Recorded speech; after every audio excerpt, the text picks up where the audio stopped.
Welcome, everyone, to another broadcast of The Soul of the Everyman on the Artist First Radio Network. All past broadcasts are podcasts. Pick them up at artistfirst.com. We welcome your questions and comments. Please use dj@artistfirst.com. Now, ladies and gentlemen, here they are, Michael and Margaret Lyons. And thank you very much, D-Man, and I am Michael Lyons. And I'm Margaret. And we are on time. Yes, we are. Actually, we are on time. Yes, we are. But that's not the point. The point is, no matter when we start, and no matter when we stop, there will still be people not listening. Oh, all right. Lots of them. I know. Tonight's theme, tonight's episode, if you will, of the never-ending soul of the Everyman. We're going to focus a little bit in on, I guess you could call it, sort of timing, but it's not exactly timing, because the sentiment, maybe I can express it in what I wrote earlier, but I'm just going to try and frame it first. The sentiment that you hear a lot from people, almost daily, is, their plans for the future, or, what they have to do next, especially if you're at work or if you're engaged with a bunch of people doing something or other. It's always about what comes next, what comes next, what comes next. And, what do I have to do now? I have a meeting now. I have to go here now. I have to get lunch now, da-da-da-da. So it's all, sort of tightly scheduled, and sort of everyone is focused not on, and this is the interesting thing, they're not necessarily focused on what they're doing or what is the current, need of the moment, but really thinking that the need of the moment is to figure out what to do next, or what I have coming up, or what I did yesterday, or, it's always, this idea that I have to manage the moment, that I have to plan, and not just be in where I am, but plan the next activity, always glancing at your watch or your phone or whatever. And the sentiment behind it is, I don't want to be late, or I don't want to be early, or I don't want to leave this one hanging, or I don't want to, it's always about the expectations that you have to fulfill. And, you could say, well, I'm at work and they want me to do this or that or the other thing. Yeah, okay. But oftentimes, even in completely unmanaged situations, or rather in, what should be your quote-unquote free time, you're sitting on the beach. No, it's, I've got to do this now, and then I got to do this, and there's a couple of chores I have to do, and I should be going home, and I should be going to this way, and next week we're going that. And yet, if you took a moment, took a breath, and actually were at this moment, in this moment of now, without considering about whether or not what you have to do next, you maybe get something done, or you might actually enjoy yourself. If you're the other day, and we do this rather often, we went off on a little adventure, and we were in an area which had a lot of waterfalls. And it's interesting because it hadn't been open for a while. It had been closed for a good long time because of circumstances. And so we went there, and there were a lot of people in that particular park who were, enjoying themselves, but in a very hurried sort of way, sort of like, I don't want to linger. I don't want to actually, be where I am and do what I'm doing. But it was, what can I amuse myself with? Where am I going? Looking down, looking around to where can I go next? Where's the car? Where's this? Where's that? This, and you overhear the conversations that they go by, or you feel the energy as it goes by. It's a very sort of hurried, almost. Next thing. But it's not even that. It's almost like afraid to enjoy oneself. Almost to be. You mentioned this the other day. Almost as though, as if I were to take the moment and be in the moment of now, that somebody would come along and say, "Hey, you're not doing what you're supposed to be doing. You're supposed to be doing this, and you got to do that next." And as though there's someone leaning over your shoulder, this invisible timekeeper, with the stopwatch saying, well, you've spent 37 seconds looking at this leaf. Now it's time to move on. And yet, that's the point. That's what you're there for. You're in this park to be, hopefully to relax a little bit. But they're not relaxed. They're not relaxed at all. So that's the sentiment around this. And then, we have a nice quote from our friend Eckhart, which we could go into, and we have we have all kinds of things we can jump off into. But this energy is, I think, something that we want to try and combat. Well, it's how we have been trained to engage in your surroundings. You're taught to focus on mental considerations. And the first question usually is do I like this? Mm-hmm. And then if I like this, why? Or if I don't like this, why? Well, and even framing a narrative about how am I going to tell people about how I liked this or didn't like this. Well, it's again, people are doing selfies so that they can post it, that look where I am, I'm enjoying myself. Look at me, I'm enjoying myself. But they were spending more time trying to get the right picture instead of standing there and appreciating whatever it was that they were supposedly enjoying. The waterfall, the sound, the sunshine. It's just fascinating when you're just observing. Maybe that's a better way to put it. Because you see the people that come and they seem to have a mental checklist of what they're supposed to be doing on this adventure. Mm-hmm. I'm going to walk here. I'm going to look at this checkpoint. I'm going to cross over this special bridge that allows you to see the waterfall from straight above. And then we push on and we climb this side of the hill. And it's like check, check, check. And I'm going to push through to the next item on my list. Mm-hmm. Now. You see the same thing if you go, there's a couple other places where you see this behavior all the time. If you go to a museum, and there's millions of things to see in any museum, but yet people you'll see there, rather than let's say going in and just looking at one beautiful painting, maybe spending however much time you need just to appreciate the artistry and the craftsmanship, and maybe just kind of understand feel the energy of that artist from hundreds or maybe many hundreds of years away. No, it's there's Pietà, good, I got that selfie, chick gone. No, there's Michelangelo, there's Leonardo, there's check. And I get to tour, and it's going around. And the end of the tour, I did the whole museum. What did you see? All kinds of things. It was this, and I got pictures. I'll show you later. You didn't actually see anything. You didn't feel anything.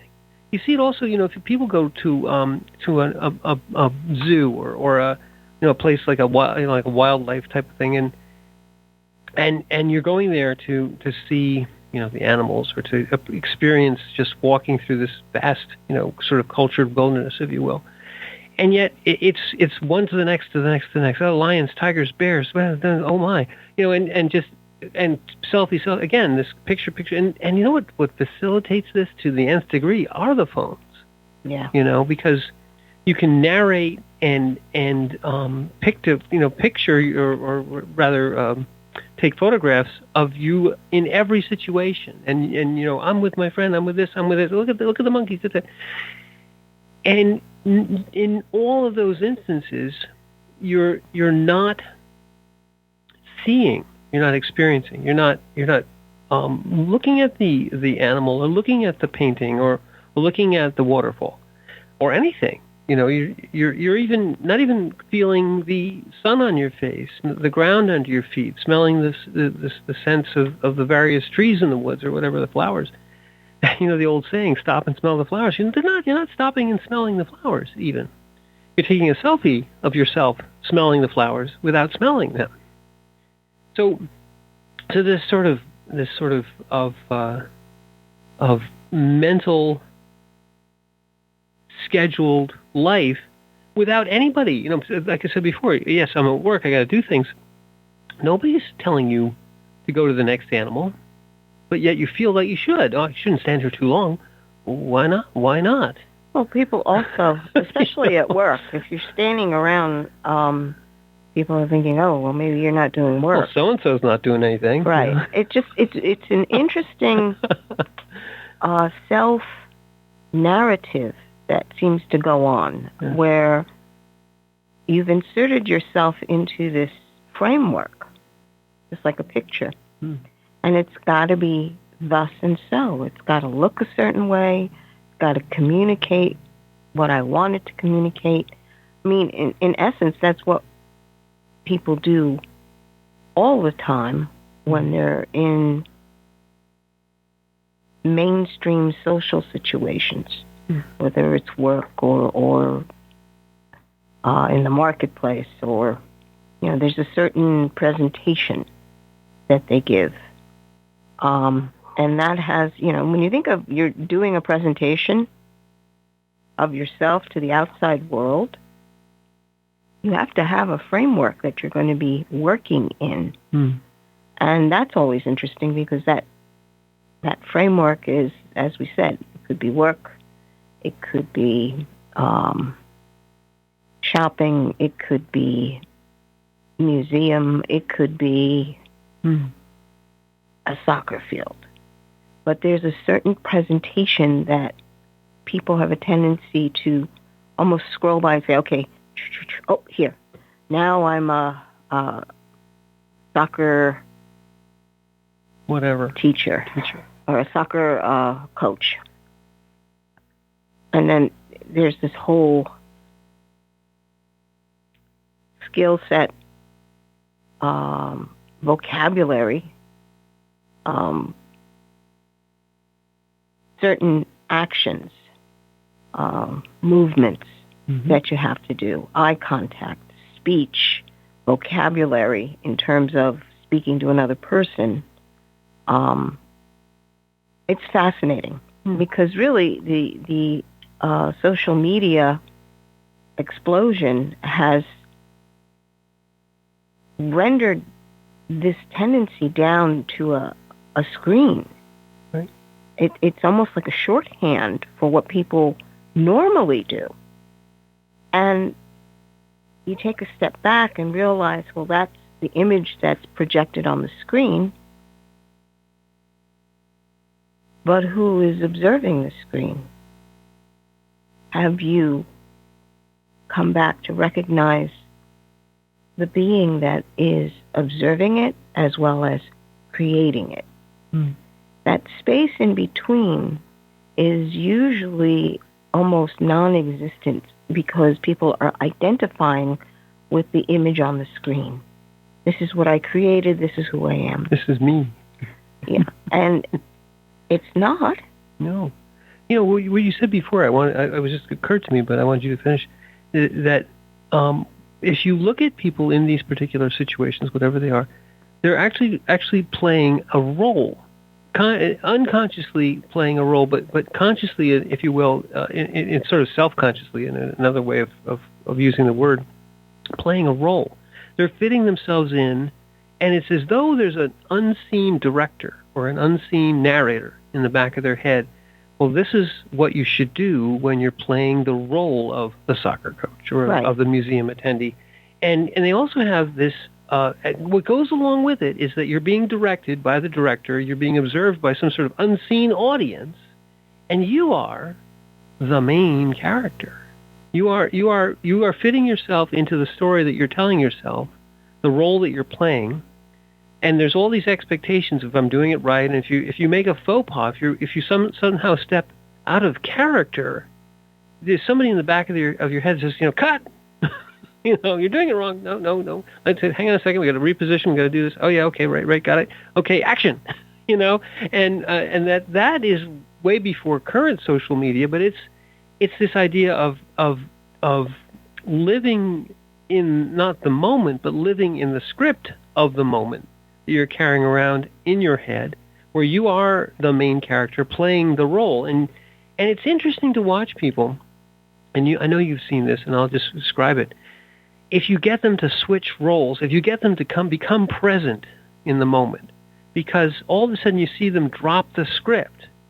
And it's a very interesting thing, because some people get very sort of lost and frightened when the script gets dropped. Or others, the ones who are really seeking, and you find somebody who says, let's just drop the script for a minute and be real. And they almost do it with sort of a sigh of relief. Okay, oh God, I can for a moment, I can just drop the script. I can stop the movie. I can take a breather. I can actually talk to somebody. And this is an interesting sort of interaction, but most people are fulfilling the role and playing out the script and watching themselves as the audience and directing themselves as the director and writing the script as the writer and being the main character and wondering what everyone else is thinking about them, because they are the main character and everybody's looking at me. So, I've got to do it right or I'm going to be doing it wrong, that sort of thing. Mm-hmm. And if you're doing all that and at the same time taking pictures, so you're also the cameraman, you're the cameraman too, taking the pictures of the movie, you're not in the moment. You're very, very, very far from the moment. And then you're saying, oh man, I have to have another scene to get to. I'm late. I better go there. I got to plan this. And next week we're going to be playing this role and that role. And it gets very exhausting. It is exhausting. Because there are so many, the old way of terming it is you're wearing different hats. Mm-hmm. And when you wear a certain hat, you know that there's a responsibility that has been put upon you that you've got to follow through on. With this, the responsibility is answering to these preconceived notions that you've set forth on how this role is supposed to be played. If you're the perfect wife, you're the perfect husband, you're the perfect, what is that? Wait, I'm stuck on perfect husband. Okay. Go ahead.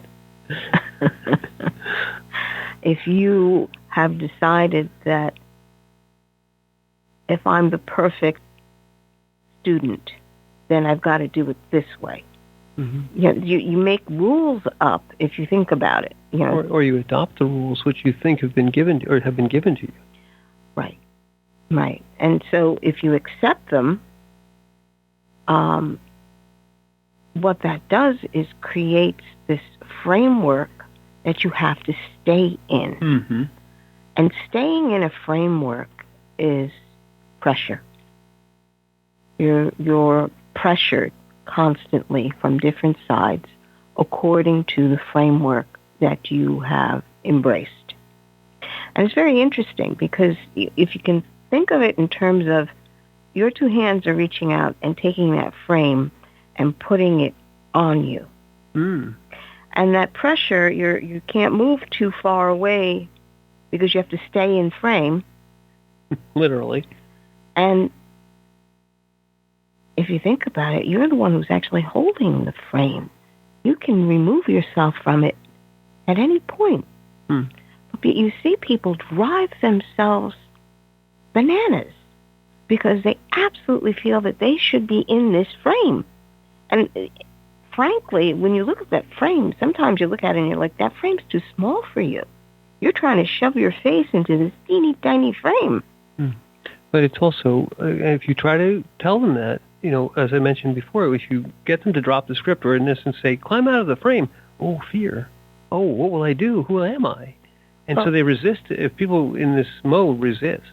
Well, yeah, because they believe that this is who they are. Yeah. Which is interesting because you're trying to force this outline, this frame, this two-dimensional frame onto you and say, okay, this is who I am. Right. And it's an outline, it's a frame, but it's also it's a metronome, it's a taskmaster, it's music. You have to keep it's pressure. You have to keep time. You have to stay with the beat. You have to say the right things and do the right actions and not not dawdle, not dilly-dally. This is another thing that people get when say to children, "Oh, come on, keep up, don't diddle, don't stop and look at something." No. We have things to do. We have to go here and go there, and then we have to this class and that class, and come on, let's go. Well, our nature, if you look at it, look at a newborn and an infant, our nature is to be with the things that are around us, to look at them deeply, to kind of, in essence, interact with them at a sort of an essential level. When a newborn infant sees something they've never seen before, which is a lot of things at that point, they stare at it. Mm. And if you're watching, if a newborn encounters, you encounter rather a newborn, they watch you, they look at you, they're totally absorbed, they're right there. And if you are any kind of feel any kind of energy and any kind of sensitiveness to an infant's gaze, it brings you right there. And this is sort of the power of attention, is it snaps you out of the script, even for an instant at least. So that's our real nature, is to really deeply interact with, observe, be in the moment of now. But you're told from the very moment you can keep up. Let's go here, let's go there. We've got this to do, that to do, this. We can't stop and look at that. We have to go here now. We have to go there now. And this is very well-meaning. I'm sure busy moms, busy dads have things to do. You got to keep it going. You have a whole bunch of chores and tasks and can't be wasting time. The main script and the character and the frames. So you're handing these things off to children and putting them in frames. What do you want to be when you grow up? You should do this, you should do that. You shouldn't do that because won't get money. This is the genesis of it, and then people pick it right up and put the frames on and run right along. And now I'm late, or I'm early, or I'm this, or I'm that, or I have to be here and I have to be there and I have to do this and I have to keep up. It is exhausting. People reach the end of the day and just fall into a near coma because they're just so darn tired. And yet, if you ask them what they did that day, they'll say, a couple things. I some stuff. What'd you see? I don't know. I was busy all day. Barely got a chance to eat lunch. Even on vacation, when you're supposedly relaxing, no. Yeah, some people need a vacation from their vacation. Right, or they never actually ever get one. Right. It's a constant... See, this is what I mean, the constant pressure. Yes. When you have made this list of things that you absolutely have to do on this vacation... yes. It's like, wait, wasn't that what you were... this meal and that meal. Wasn't that what you were taking the vacation to get away from? Right. To have that freedom outside of your framework of your normal life. And people are interesting because they begin to embrace this concept of, well, if I check off all these things and I have had a good vacation, mm-hmm. and you're like, wait, what is the purpose of your vacation then? Margaret, when you say that, it reminds me that when people do the same thing with their own lives, they check off all these things, and I've had a good life. I got my bucket list all done. Well, aren't you a good girl or a good boy?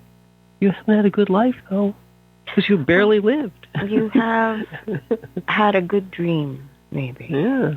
Because you did what you thought you wanted to do. Ooh, and you should expound on that. Well, that's when you start making up the framework of, if you're looking at life, what always made me laugh is when we were little and the game of life came out.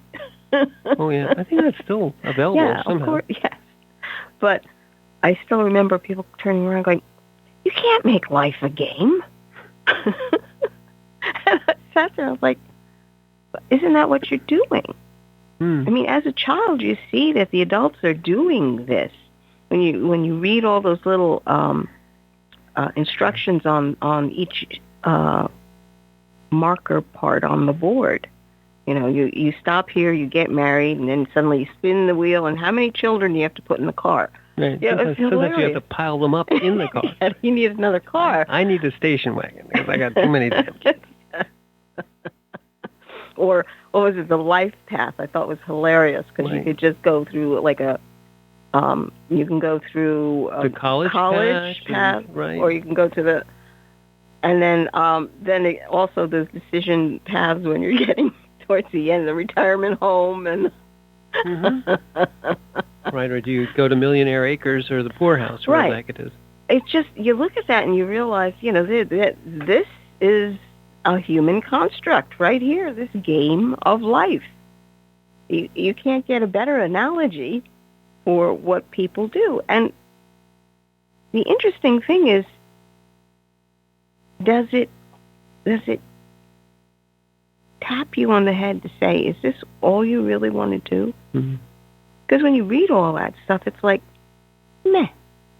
So in the end, you get all the money, which turns out to be colored paper with numbers on it. Interesting. It was a wise decision.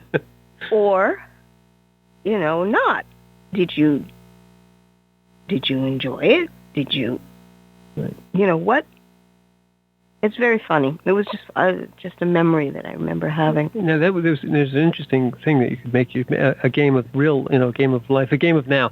So you know what? That's a good segue. Let's bring in our quote here, because I think let's transition into what we should be doing rather than what people actually do. So do you have the quote in front of you? Or no? Yeah, I do. It's a short one, but you should pay close attention. All right. Wherever you are, be there. Totally. Totally. Totally.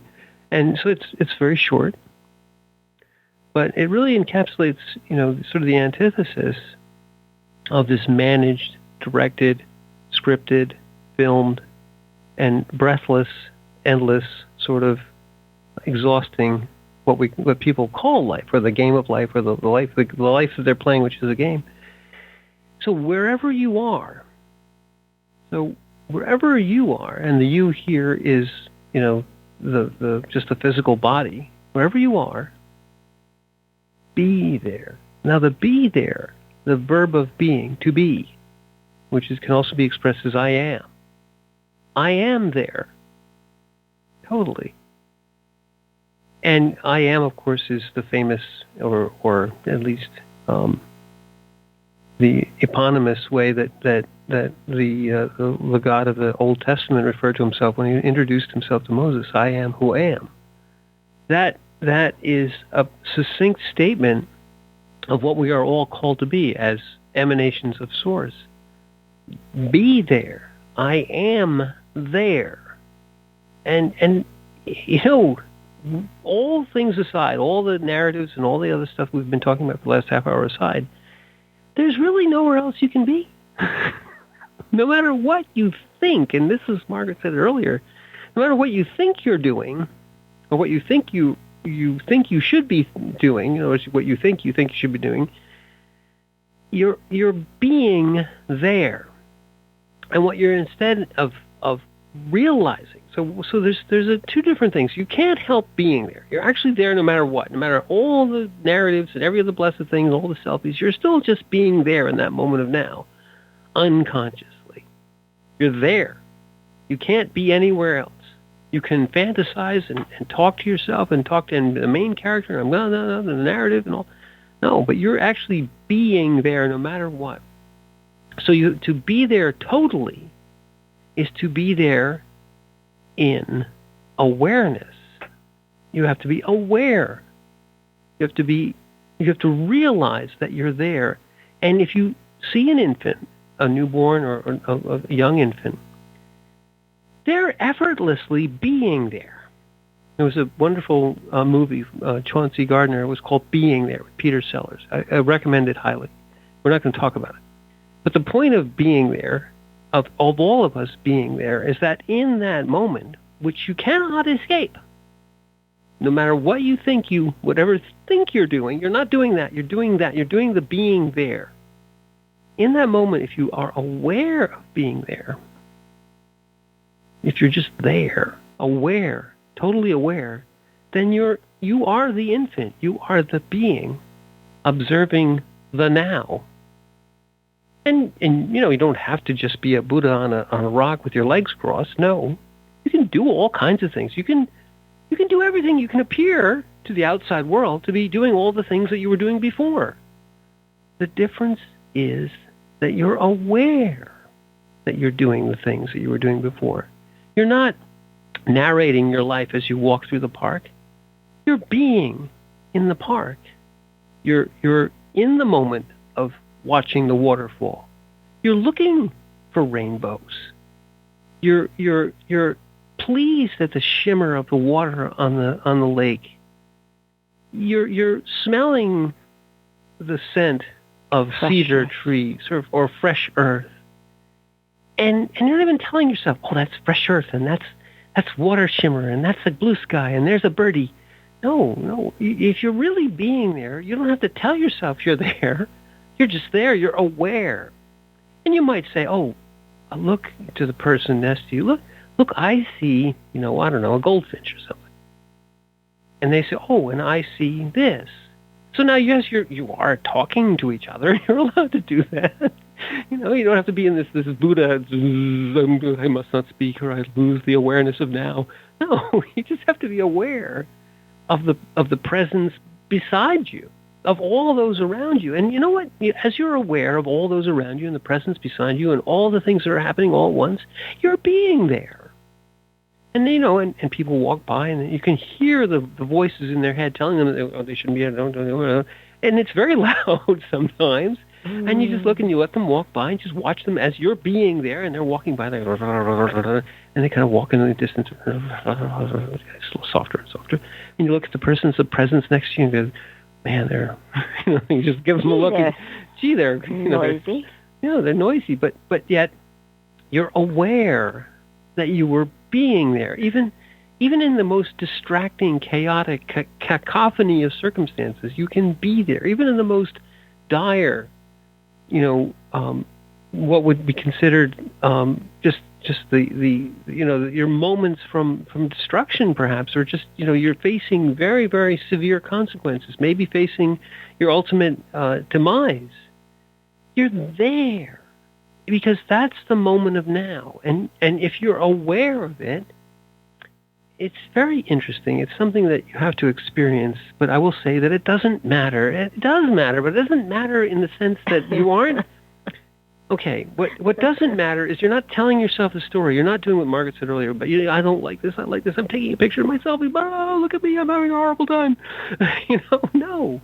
You're just aware. You're aware that, in this moment of now, I'm very sad because a terrible thing just happened. And in this moment, I have to feel the pain. I have to feel broken. I have to feel whatever it is I have to feel. I have to be there. I have to be aware. And the presence next to me and everything around me is there. And yes, being aware is not all happiness and Buddhas and puppies and all these things. No. It's your life. It's everything that's happening to you now, but you're aware. You're no longer this unconscious, directed, photographed, scripted, hurried. Your being is. You're there totally. And when you want to take steps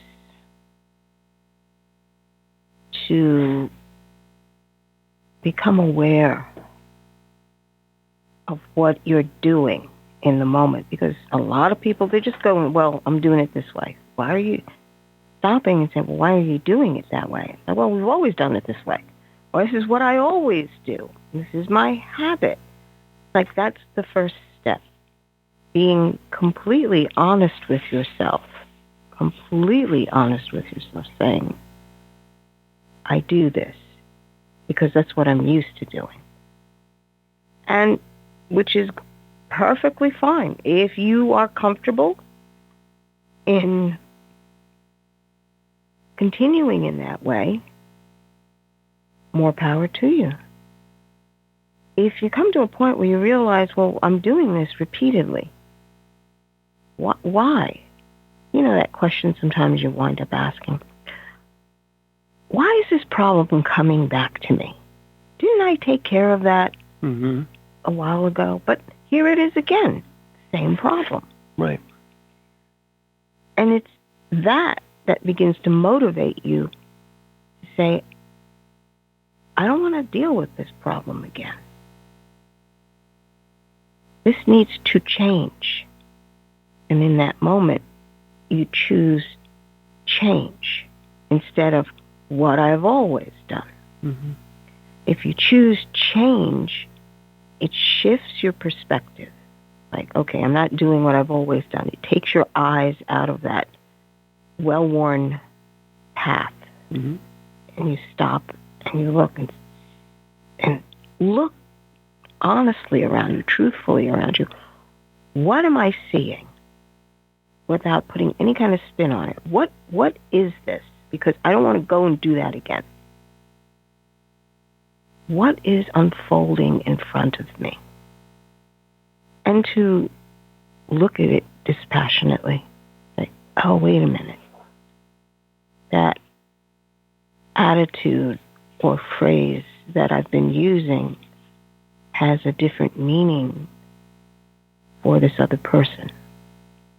And if you look at it from their eyes, that's the same problem I'm getting. They're giving me this response. And I have to choose differently. So you have to decide that you don't want to do that again. I mean, that's your free will. If you don't care and you want to do it again, go for it. You want to change it or find another way, you can. But the first step is that brutal honesty is what I call it. Mm-hmm. Because when you're brutally honest with yourself. That's exactly it. So what's required when to be honest with yourself is to be, okay, what is honesty in this case?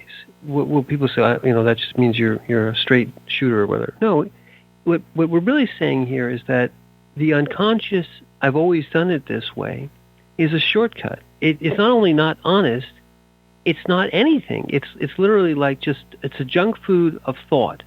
X, Y, Z, B, A, B, C, D, there's no, there's if this, that's what you do. You've got the answer, bang, bang, you don't ever think about it. So you go to the next. So if as let's say a problem in your life keeps recurring, you get the same old circumstances. I'm always this, I'm always that, and the thought litany, the ego litany is I'm always this and always, and this happens and that happens and the other thing happens and then this is going to happen. And you wear yourself out with it finally, and you say, you know what? And in a moment of awareness, you say, this just isn't working. I'm tired of this. What is that? That's waking up. That's saying, I've been here so many times before. I'm tired of this. That expression, when you hear somebody say, I'm really just tired of this, that's always sort of a beginning to wake up awareness, because what you're really saying is, this is this script is stale. This movie, I've seen this movie before, right? I've read this passage a million times. I know exactly. I can say the lines by heart. And I'm tired of it, bored of it.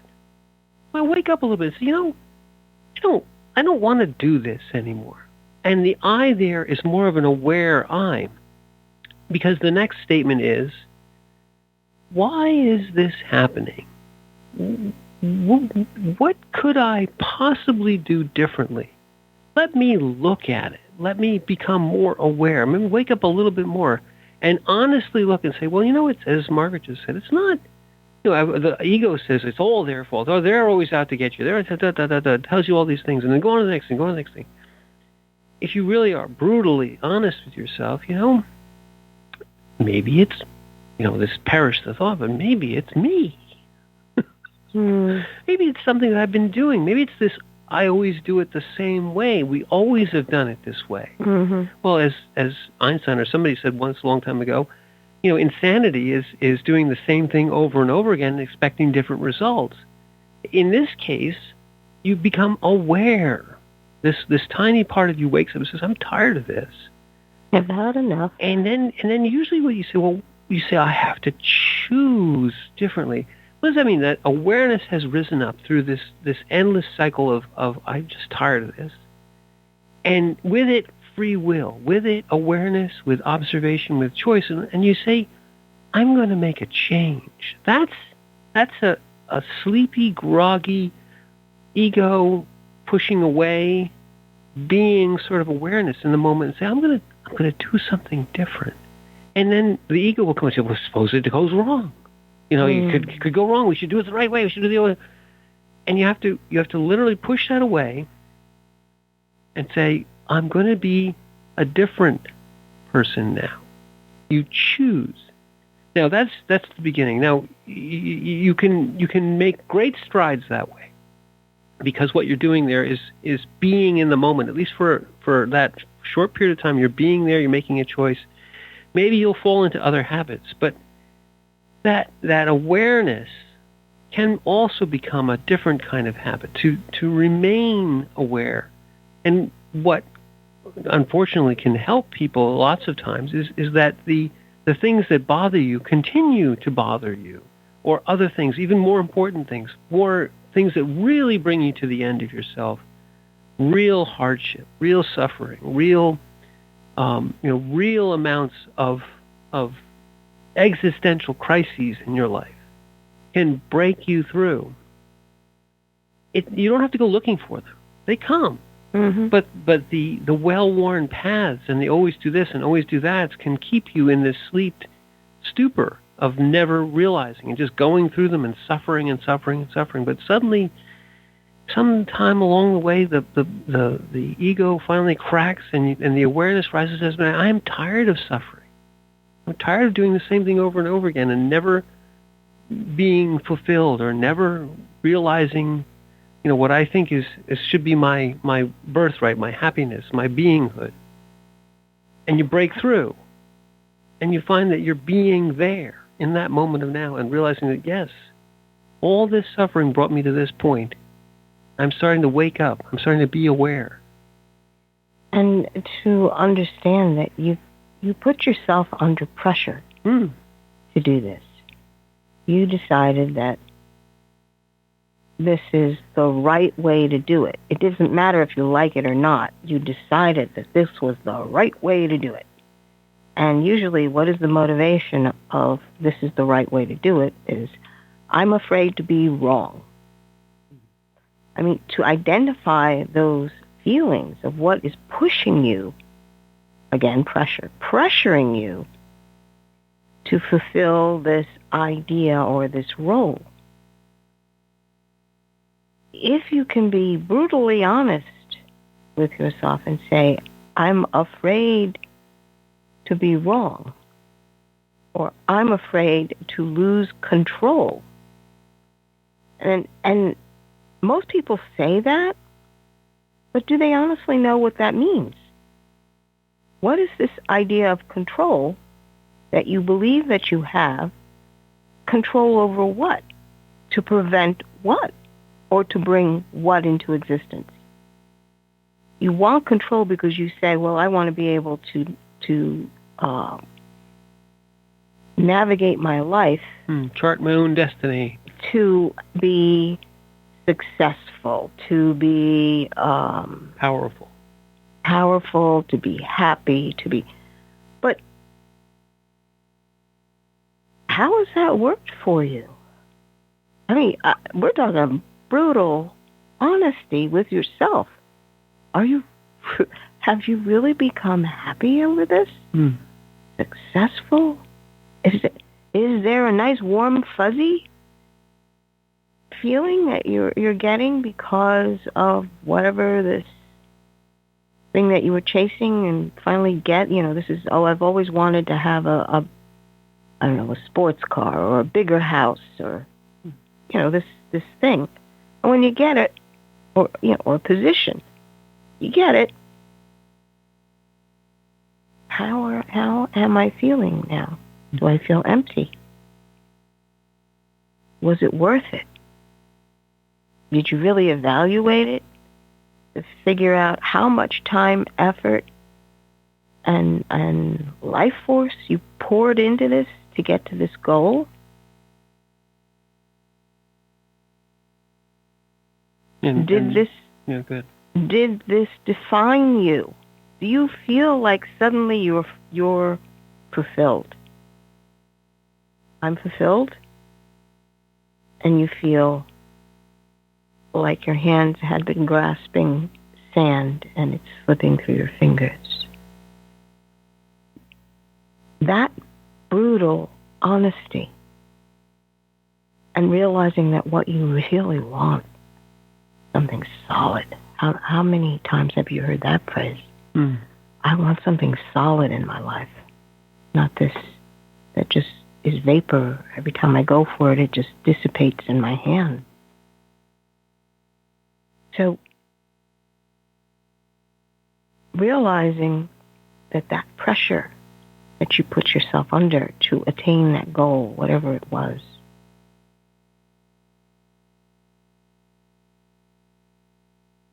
every action that you had done was a result of that internal pressure. But there is a way to function differently. And it's from a center of peace. Having your foundation in a wholeness and a peace. And you may be doing the same actions, but the motivation is completely different. The ground is completely different. For instance, when you're walking into a situation from moving from pressure as your foundation, you feel pushed into it, shoved into it. No choice. Right. But moving from peace, you stand there and you realize, I'm called to this. I have to enter into this. I'm being invited into this situation. I'm not being thrown in or commanded, but invited. You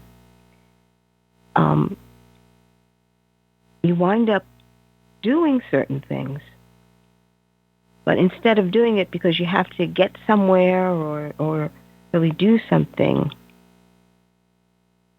you do it because it feels right in the moment. It feels true in the moment. So this is what needs to be done. In other words, you're watching an event unfold in front of you, invited in to participate, and in that moment, what needs to be done feels true to you at that point. Not a demand, but true. You're the way what Margaret is describing is this, exactly this. You're a situation that you feel pushed into and that you have no choice is the pressure. A situation, the same exact situation in awareness is like, I'm exactly where I'm supposed to be. There's something for me to do here, or just to be here, to observe. People always think that I should be doing something, but no, you're exactly where you're supposed to be, and in awareness, you may be asked to do or not. But the observation of the moment of now, of your particular life in that moment, is exactly where you're supposed to be. The situation, I'll say it again, it doesn't matter what it is. To the pressure, it always matters what it is. Well, I have no choice now. I've got to do all these things, and this one puts that one under, and now I've got to go this, and the bills are coming in, and I don't have enough money, and no matter what I do, I never can do it. I'm never going to succeed, or these, it always happens to me. Pressure. In the same exact situation, in the maelstrom, in the depths of the cancer wards, wherever you happen to be, you are invited into that moment of now of your life. You're exactly where you're supposed to be. You're there because that's where you are. It sounds so stupid. It sounds so simple, but you're there because you're there. You're there because you have to be there. And when you're being there in awareness, grace may come in and say, you're there because you have to do something. And the invitation will be given to you. The grace will say, your hand is there to comfort this one. Your words are there to be said and spoken. Your presence alone, without any other thing, just the being and observing, is necessary for this moment to continue, for the universe to turn upon, to be grand about it. Because the universe exists within you, not the other way around. You are being in it in the moment of now, which is uniquely possessed by you, as well as everyone else uniquely possesses it, interestingly enough. And you're there in the moment of now, to be in the moment of now, to be a channel for grace, to be a presence and an emanation. It sounds kind of awesome, doesn't it? It really, really is. And to the extent that you've acquired skills or words or the ability to do things with precision and grace and power and quickly and timely and all the things that you've done through your life that have trained you for whatever. Doesn't matter. I mean, as an infant, you have far less capabilities, but just the presence can be enough. But your presence and everything you bring with it into the moment of now is the most awesome superpower, because in awareness, you may be called upon to be for the most important moment, which is the moment of now, to do something that can't be done by anyone else. You say, well, this guy can do this. No. They're not here. They're not in this now. There's no one else in this now but you. In other words, you're there. They were not called right to the situation, but you were. That's awesome. It's to realize it it's awe-inspiring. It takes you out of yourself if you operate that way. I'm going to give a couple more of these. So when you do things, you do it not to impress, because when you do things to impress, you're doing it from pressure, expectations. Impress. Right. Pressure. But you do it because your soul wants to express. It's a understanding that creative energy comes from you internally. You as a human being were meant to express what your soul is in that moment. Your unique soul. And when you're helping people, you're not doing it for praise, because if you're doing it out of pressure, you're expected to help these people so that they can praise you. You're such a wonderful person. You're helping because the love that is you extends outward in compassion and sees that there's a need here. And the love that you have can pour into them. And it doesn't matter if it's, because when you're doing it for praise, it matters like how much money you're giving. But if you're doing it because it's an expression of a very unconditional love, the smallest of gestures carries incredible influence for that person that you give it to. And it's something that is remembered. People remember how you feel. What is that phrase that they say? Doesn't matter what you say, it's people remember how you made them how feel. you made them feel. Yes. So being able to give the smallest gestures, smile, a gentle comment, or just listening, impresses on another person's soul greatly. And that impression reverberates through their whole being. They are with you as you extend that grace of love to them, that consideration, that compassion. Nothing can imitate that. That is truth. When you share that kind of love, it's truth. And people know when it's truth. That's what registers in a soul. That's what we're really here for, is that kind of soul-to-soul interaction. And you may give money, sure. Then if you can give a great deal for someone who's in great need, more power to you. But you're giving it not because you want the praise. You're giving it because you know in your heart there's more attached to it than this paper with numbers on it. I mean, that's exactly it. You know, there's so many examples, the widow's mite and so on like that.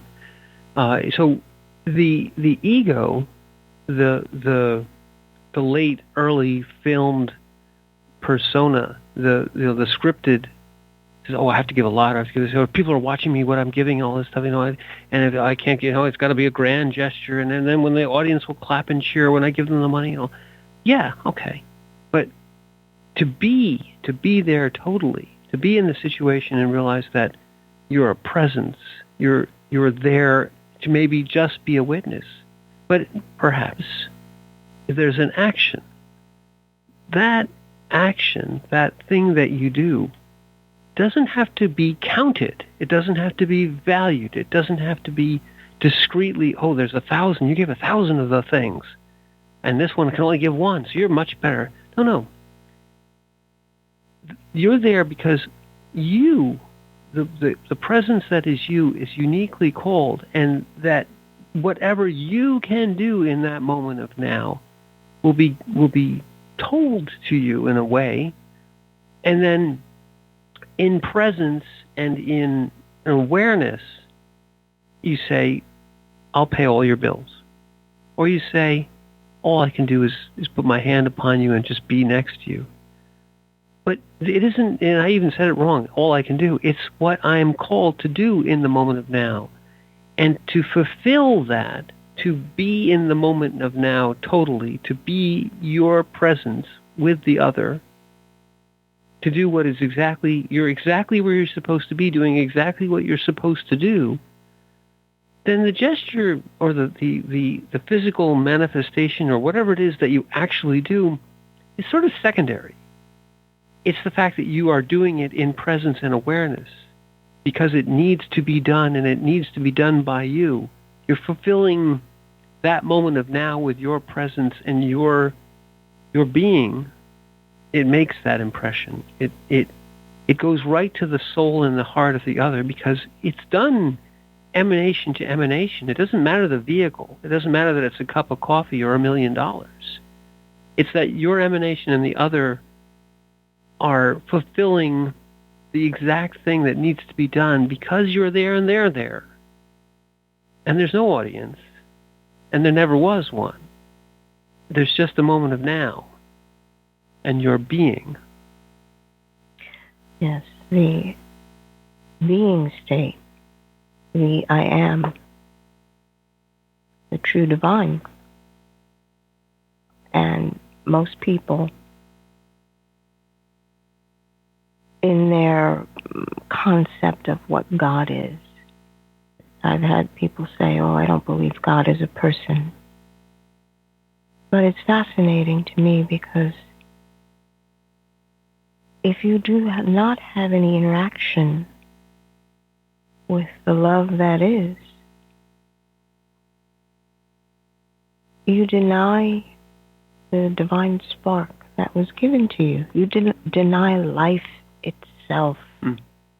Life is not hatred. That is just a shadow form that comes and goes on this world. But love, unconditional love, and its expression is the spark of who you are. And we have reached the end of our hour. It's exactly where we're supposed to be. So I'm Margaret. And I'm Michael. And thank you for listening.